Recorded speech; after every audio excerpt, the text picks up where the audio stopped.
দেখো আলু, পেঁপে, পটল আর ঝিঙে দিয়ে ঝোল করছি, পেঁয়াজ ফোড়ন দিয়ে এই জ্যান্ত রুই মাছের ঝোল করছি। আর খালি জিরে গুঁড়ো দিয়েছি, কোনো মশলা আর দিইনি। রসুন তো খেলে এই গরমে তো আরও শরীর গরম হয়ে যাবে। আর উপর থেকে একটু ধনে পাতা।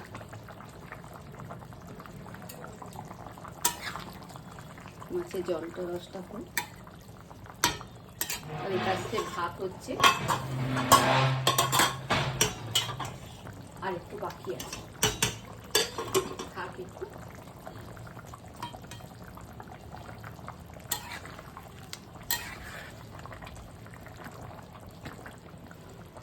এরকম জ্যান্ত মাছের পাতলা ঝোল খেতে কিন্তু খুব ভালো লাগে।